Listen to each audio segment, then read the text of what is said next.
Hello everyone, mabuhay! You're about to watch Research Lecture Series. Please don't forget to subscribe to my channel, hit the bell icon so that you will be notified with the upcoming series. You may also share the link to your students, classmates, or friends. Enjoy watching! This Research Spectrum presents a snapshot of the entirety of this Research Lecture Series. In Series 1 to 3, the first tier or level was presented, particularly the meaning, nature, and classifications of research. For Series 4 to 6, the second tier, which is research methods, shall be discussed.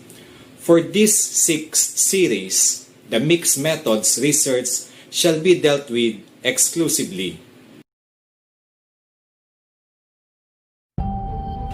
This series aims to present the meaning and nature of mixed methods research and the kinds of mixed methods which are convergent, exploratory sequential, and explanatory sequential.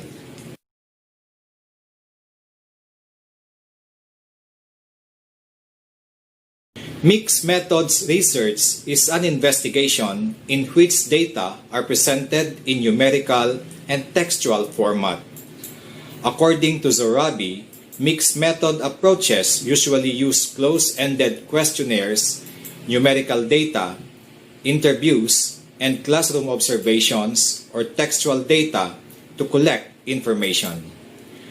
Creswell expounded that both quantitative and qualitative data are collected, analyzed, and interpreted, and the researcher makes inferences across both the quantitative and qualitative databases. Mixed methods involve the collection, analysis, and integration of quantitative and qualitative data in a single or multi-phase study according to Hanson, Creswell, Klanow-Clark, Petska, and Creswell. Mixed methods are used when a pure quantitative or qualitative research is not sufficient to capture data that will shed light and bring better understanding about the research problem. Creswell assumed that researchers based the inquiry on the assumption that collecting diverse types of data best provides a more complete understanding of a research problem than either quantitative or qualitative data alone. In mixed methods, a researcher can simultaneously perform exploratory and confirmatory investigations. The inquirer first explores generally to learn what variables to study and then study those variables with a large sample of individuals. Conversely, researchers may first survey a large number of individuals and then follow up with few participants to obtain the specific views and their choices about the topic. Mixed methods allow follow-up data collection to clarify or validate responses. Follow-up data collection is conducted to clarify or validate the responses of the participants of the survey, which requires absolute responses for close-ended questions or restrict responses for open-ended items. Srivastava and Rego expounded that the exploratory phase mainly concentrates on understanding the topic and identifying variables, while descriptive measures these variables to a larger sample. In addition, mixed methods build more reliable conclusions or inferences. West cited that mixed methods researchers believe that the strongest advantage of conducting mixed methods research lies in its ability to help the researcher make strong conclusions or inferences. Under qualitative research, the researcher solely based analysis and conclusions from the qualitative data collected, such as interviews, field notes, or recorded activities. Similarly, analysis and inferences are exclusively dependent on the numerical data for quantitative research. In mixed methods, claims or inferences can be backed up by measures, anecdotes from the participants, and field notes or media recordings. Mixed methods follow a triangulation process to test the validity of research findings. Triangulation means using multiple independent sources of data to answer one's questions. It's like investigating an object by viewing it through different lenses. As Mikkelsen puts it, triangulation, looking at things from different points of view or multiple strategies, is a method to overcome the problems that stem from studies relying upon a single method, a single set of data from a limited sample, and from a single investigator. Miller and Dingwall expound that findings may be judged valid when different and contrasting methods of data collection yield identical findings on the same research subjects. The same authors added that validity is claimed because replication of the findings by different methods minimizes the possibility that findings may be the result of particular measurement biases. These contrasting methods are the quantitative and qualitative data collections. Customarily, validity check is done by replication of a research across setting by the same researcher or by other investigators. Mixed methods drawback, however, is time-consuming and entails higher cost. It requires a substantial length of time to complete both data collection phases. This would also entail higher costs for materials or instruments and other operational expenses. Longer time and higher cost is inevitable, especially when data are collected in sequential phases wherein the researcher needs to go back to the research site to gather additional information.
Creswell and Plano-Clark provided three typologies of mixed methods which are convergent, explanatory sequential, and exploratory sequential. Brown categorized researches into four, namely purely statistical, statistical with some qualitative, qualitative with some statistical, and purely qualitative. When both qualitative and quantitative data are collected at the same time, the method is convergent or one-phase. Conversely, when qualitative and quantitative data are collected at different times, the method is sequential, either explanatory or exploratory. Convergent mixed methods is a design in which the researcher collects and analyzes two separate databases, quantitative and qualitative, and then merges the two databases for the purpose of comparing the results or adding transformed qualitative data as numeric variables into the qualitative database. These authors added that this design include corroboration and validation purposes, illustrating quantitative results with qualitative findings or vice versa, or examining relationships among variables by adding new variables based on transformed qualitative data into the relationships. The collection for both quantitative and qualitative data are conducted from every participant. The data are analyzed separately following the rigors of qualitative and quantitative data analytic procedures, after which the two datasets are merged using tables and report of findings. Finally, the researcher analyzes findings convergence or divergence. If found to be divergent, a reflection may be performed by re-examining the datasets or on the quality of data collected. To illustrate, Liu and Botash conducted a study on testing a mobile app for child abuse treatment, a mixed method study, particularly on the usability and acceptability of a mobile app among forced nurse subjects.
will be used to influence the Stage 3, quantitative data collection and analysis.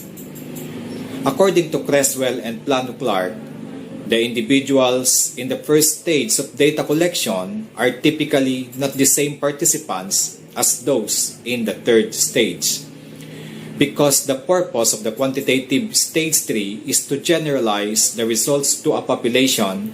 Different and more participants are used in Stage 3. In the dissertation of West titled Teaching Middle School Jazz, an exploratory sequential mixed methods study, he utilized a case study design in obtaining qualitative data from 2 criterion samples who are music teachers of different middle schools. Through interview, observation, field note, and artifact collection for 4 months, the previous experiences and current thoughts and actions regarding middle school jazz education were culled. The 2 participants underwent 2 observations and 3 interviews respectively. This served as the basis in crafting of a survey questionnaire which was used in collecting quantitative data from a large sample of music teachers. In the data analysis, the researcher presented qualitative findings in Chapter 5, quantitative findings in Chapter 7, and mixed findings and discussion under Chapters 8, 9, and 10.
Ends our research lecture series for today.